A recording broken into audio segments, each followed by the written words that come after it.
welcome to the Late 1500s podcast. I am Isaac Allen, age 15, and I am interviewing Johannes Kepler, age 58.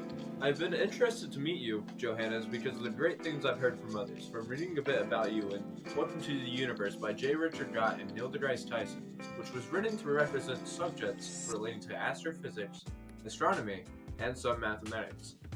I was curious to know more about your perspective on the messages and ideas in the book. Well, I think the way it represented me and what others invented because of me was all a mistake.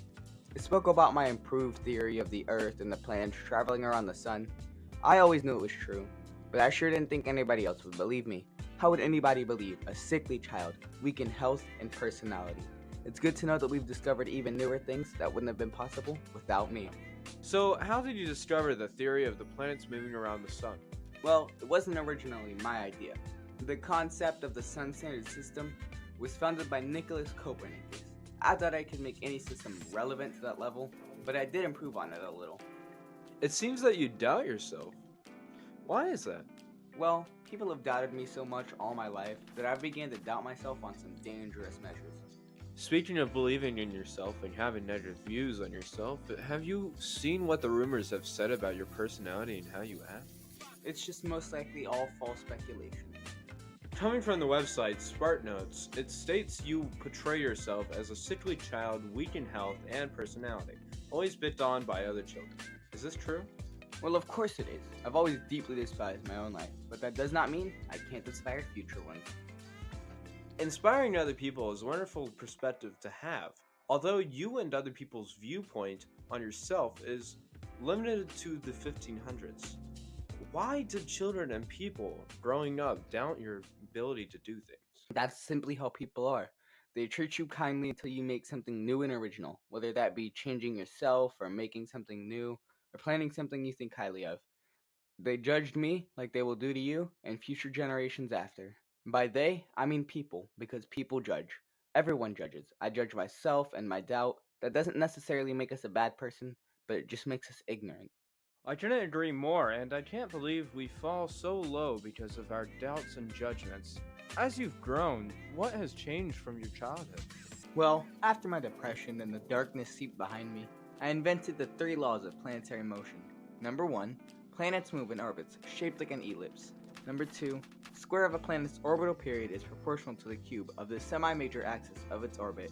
And number 3, a line segment joining a planet and the sun sweeps out equal areas during equal intervals of time. Did anybody believe the 3 laws of planetary motion? Fortunately, yes, but unfortunately, it wasn't until 1609, 21 years before I died, but at least people believed me.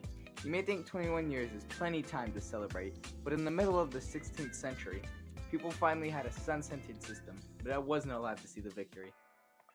Interesting. It must hurt to have completed all this work and others take most of the credit. I'm fine with it, because people do appreciate my work, and I still get credit.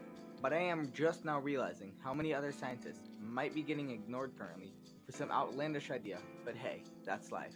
Life is often misinterpreted, but it seems that you have the correct definition. I heard a tell from Space.com that you formulated eyeglasses for near and far-sighted eyes. Is this accurate? No. Oh. Well, it has been a pleasure speaking with you, Johannes Kepler, in this Q&A. Yeah, I really enjoyed the atmosphere for this podcast, and I hope to be in future ones. Thank you for having me. Well, I mean, I think the atmosphere was a bit off, but I'll see you in the next installment of the 1500s podcast with Johannes Kepler.